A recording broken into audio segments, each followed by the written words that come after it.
Welcome, it is Mitch. I'm on YouTube. If you haven't already, please subscribe to the channels. We try to build this thing up. This will be one of many pre-draft, draft videos, discussions that we do on this channel circulating around the Green Bay Packers. And as things currently sit at this very moment, what to you, I'll ask you, the viewer, what to you is the biggest pressing need, position-wise, for the Green Bay Packers that you want to see them address early on in the NFL draft? Of course, we got to remember Green Bay does not have a first-round pick because of the Micah Parsons trade, which I've said in many videos, and I'll say it again just to clear the air. You do that trade 100 times out of 100 over if you're the Green Bay Packers. But they do not have a first-round pick this year. Their first pick will come towards the middle of round 2, more towards the backside of it for Green Bay.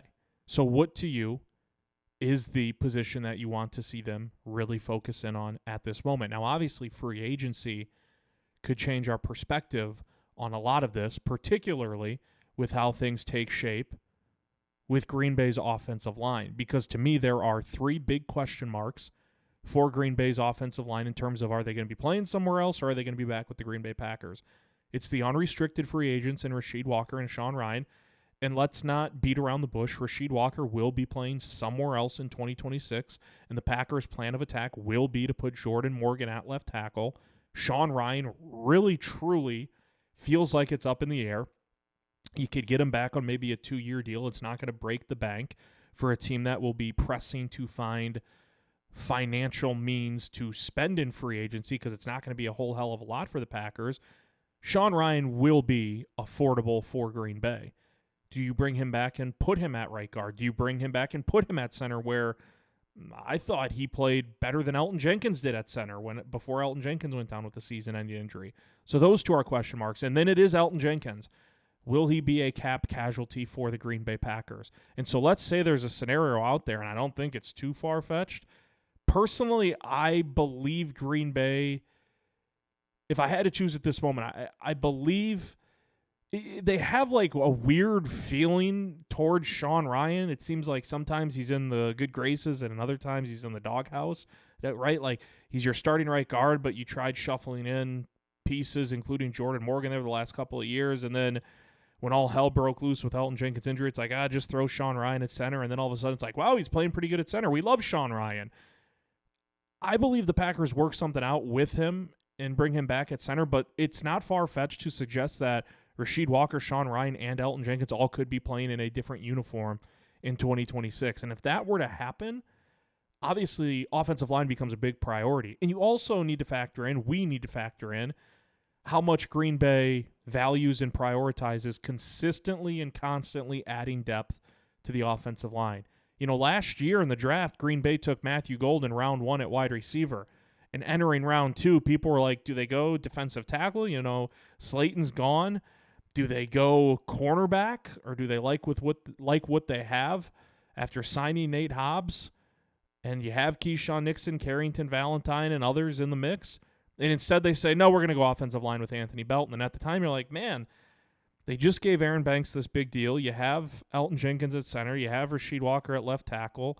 Right guard, Sean Rhyan, Jordan Morgan, maybe right tackles is obviously Zach Tom.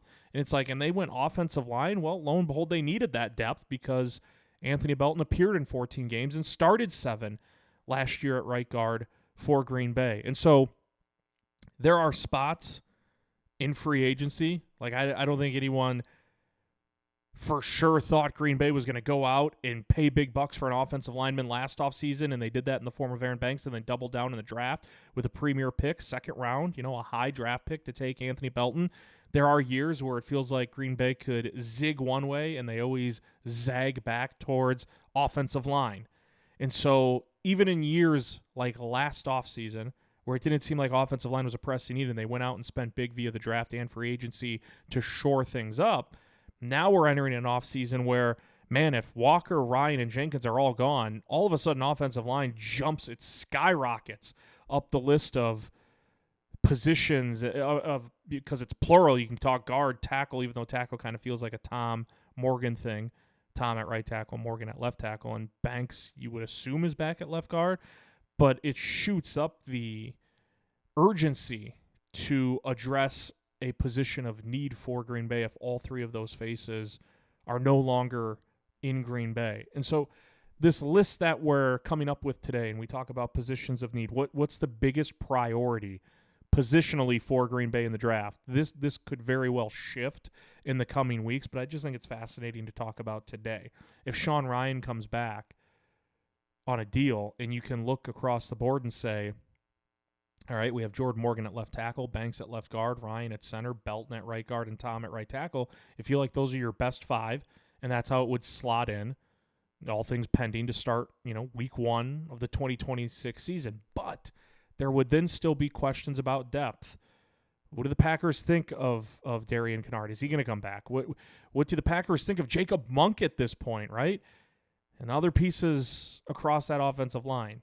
Point being, if you bring back Sean Rhyan and you feel like you have your best 5 slotted in, there's still a need for offensive line from a depth perspective, right, for the Green Bay Packers. So it might not be number 1 on the list at that point if they re-sign Sean Rhyan, or if Elton Jenkins is back, or a combination of the two.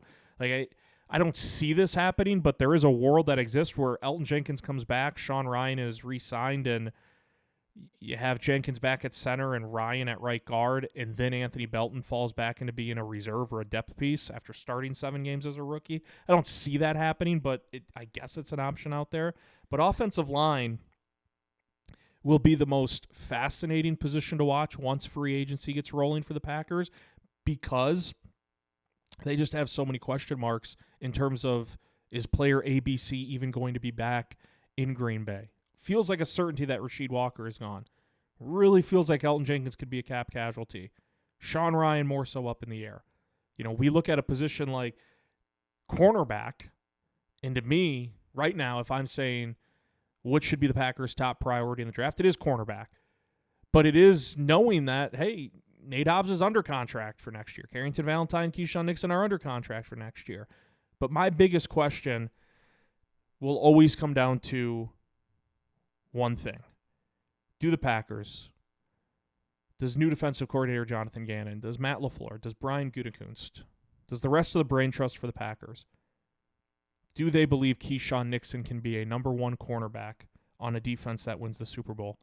If not, if there is hesitation, if there is pause, if there are reservations to be had with that question for the powers that be for the Green Bay Packers, and if the answer is simple, and if it's, yeah, we believe Keyshawn Nixon can be the number 1 corner on a Super Bowl winning defense, then by all means, if that's what the Packers truly believe in their heart of hearts, you can run it back with that group and see how the chips fall. If there's hesitancy, if there's a pause, I don't know if Keyshawn Nixon can be a number 1 cornerback. I don't know if he can be a number 1 cornerback on a Super Bowl winning defense. To me, that becomes your biggest priority need in this draft. It is focusing in on the cornerback position. And we know that a lot of teams, the Packers, they don't draft on need, they draft on value, best available on their board. To me, there are certain points where you do have to emphasize need. And in a year where once Micah Parsons went down and wasn't getting pressure consistently on the opposing quarterback because he was out for the year, and we saw that secondary, primarily the cornerbacks, get opened up a little bit more, get, used and abused a little bit more by the opposing passing game, it really put a spotlight on, I don't know, I like Keyshawn Nixon. I'd like him a hell of a lot more if he was the number 2 cornerback on the depth chart instead of the number 1 cornerback. And you, of course, have the question, when you don't have a first-round pick, are you going to find a cornerback in the round 2 that can instantly be number 1 in your depth chart? Probably not, right? But could you find a cornerback in the second round that could be a starter, an instant impact starter? It's a pretty deep class. I was reading up on articles, and one of the things that I kept seeing is day two for cornerbacks.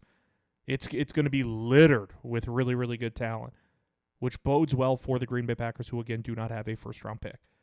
And so if there's any pause, any hesitancy on can Keyshawn Nixon be the number 1 cornerback on a Super Bowl winning defense, to me, you have to focus in on that position if you're the Green Bay Packers over offensive line. If we want to talk about another position that certainly I think could use a bit of a facelift, it's the interior of the defensive line. It's defensive tackle. And defensive tackle to me is a hot button position for a couple of reasons for the Packers. the season-ending injury to Devontae Wyatt really opened eyes to how critical he is to the operation on the interior of the defensive line. I mean, it was already widely known, like, hey, Devontae Wyatt, pretty good when he's healthy. That's why they picked up his fifth-year option for next year. That's why he's not an unrestricted free agent this offseason. But when he was out of the lineup after suffering, wasn't it a broken leg for Devontae Wyatt? Now I'm going to look that up, but I'm almost certain. I get my injuries mixed up with these guys sometimes.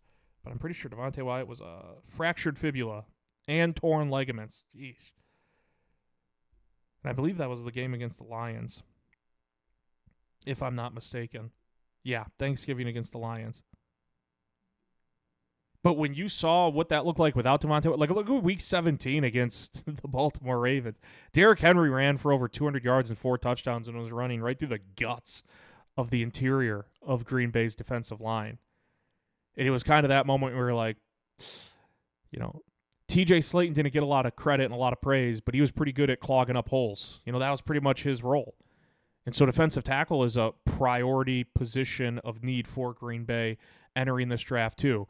Where it becomes sort of a hot button topic is there is a possibility that Green Bay kicks that can down the road to next offseason. And the reason I say that is because Devontae Wyatt's under contract. Carl Brooks is under contract. Colby Wooden's under contract. You saw rookies in Warren Brinson and Azir Stackhouse play in an elevated role, and it wasn't horrific. It wasn't awful. They were passable. They were fine, and you would hope that they take steps towards progression in their development in year 2. And so the point is there's, 5 names right out of the chute there that I listed, right? And Wyatt, Brooks, Wooden, Brinson, Stackhouse, who should all be back for the Packers. And so you can say, there's a lot of options they could try to plug in alongside Devontae Wyatt, who should be good to go. I believe I read should be good to go for training camp and certainly for week 1 of next season. Whereas with cornerback, it's Nixon, it's Valentine, it's Hobbs, and after that, last year, it was Kamal Hadden who suffered his own injury late in the season, but it was Kamal Hadden and Bo Melton, both of whom have never taken a snap, entering last year at cornerback in a regular season NFL game.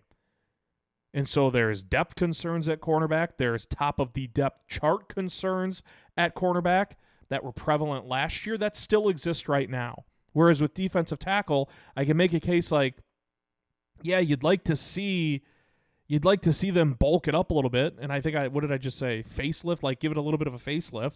And maybe they try to do that in free agency. Because the problem with cornerback, if you say, hey, you're probably not going to get a day 1 top of the depth chart starter in the second round of the draft at cornerback. They could develop into that. And maybe they're a day 1 starter anyways, but just not obviously like a premium, bona fide alpha corner. The reason I feel cornerback could be more prevalent for Green Bay in the draft is because if you look at the list of free agents at cornerback, there's not an alpha bona fide number 1. There just isn't. There's no, I did a video a couple weeks ago where I said, man, the Super Bowl between New England and Seattle really opened up my eyes to how important it is to have a lockdown number 1 corner and how much easier it can make life for the rest of your defense having a Christian Gonzalez like the Patriots have, or having a Witherspoon like a Devon Witherspoon like the Seattle Seahawks have, and how Green Bay should stride towards finding that. And Goody might be a little hesitant, right? A little gun-shy because they signed Nate Hobbs to a pretty lucrative deal last offseason and it backfired. A lot of that was due to injuries. But even when Hobbs was in and playing on the boundary on the outside, he just looked relatively uncomfortable for a guy who played much better playing in the slot his first few years in the NFL. But Green Bay tried putting him on the boundary on the outside. And so I can look at defensive tackle and say, yeah, it should be prioritized, but I'm not going to be mad if Green Bay goes cornerback round 2 and maybe offensive line round 3, and then maybe doubles up on cornerback again and takes a defensive tackle, but maybe it's, late round 5 or round 6 because the Packers can look at defensive tackle and say, it might not be the prettiest picture, but we do have a lot of variety. We do have a lot of options. There's 5 guys in the mix there. Again, Brinson, Stackhouse, Wooden, Devontae Wyatt, and Carl Brooks. The cornerback needs depth, and it needs star depth.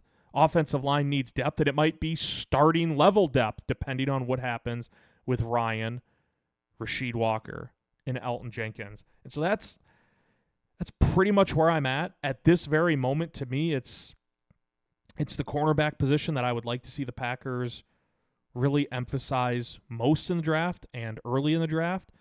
Like I don't think there's going to be many Packer fans that are too thrilled if Green Bay doesn't add a cornerback in free agency and then in the drafts, let's say 2 corners, but it's in rounds 5 and 7.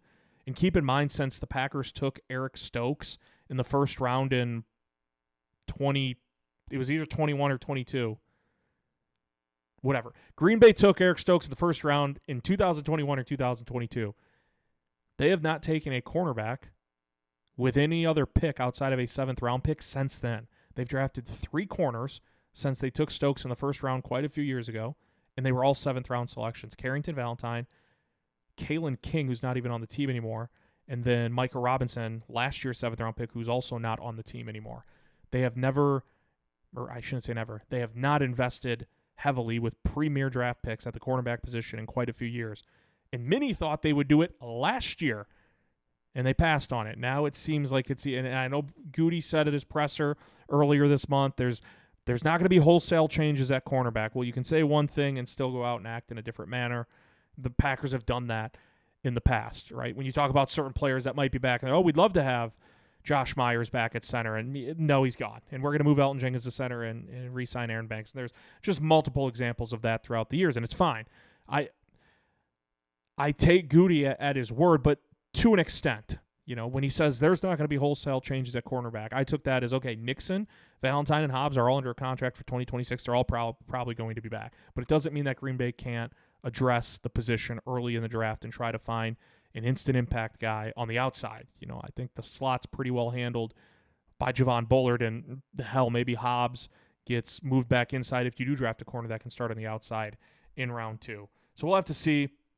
It's kind of where I'm at. Just offensive line is to be determined because we really need to see what happens with Rasheed Walker, Sean Ryan, and Elton Jenkins. Cornerback, you have guys under contract, but you need to address it. You need to address the cornerback position. And the defensive tackle, you would like them to add, and maybe it comes in free agency. But if Green Bay were to not invest heavily in defensive tackle, whether it be free agency or with a 2nd or 3rd round draft pick, it's a problem, or I should say it's a position that you can, like I said earlier, you can kick the can down the road another year on that one. Outside of that, those are the 3 that come to mind for me. I'm trying to think. Like quarterback, you'll need a backup quarterback. Maybe it's Desmond Ridder, who knows. Or McCord, right? The Syracuse guy that's in the frame now. Running back, Josh Jacobs should be back. I don't think he's a cap casualty. And depending on what happens to Emmanuel Wilson and or Chris Brooks, who are both restricted free agents, you might need to add at running back because I don't know how much you can bank in on Marshawn Lloyd, who's played 1 game in 2 years due to injuries, to even be the backup running back.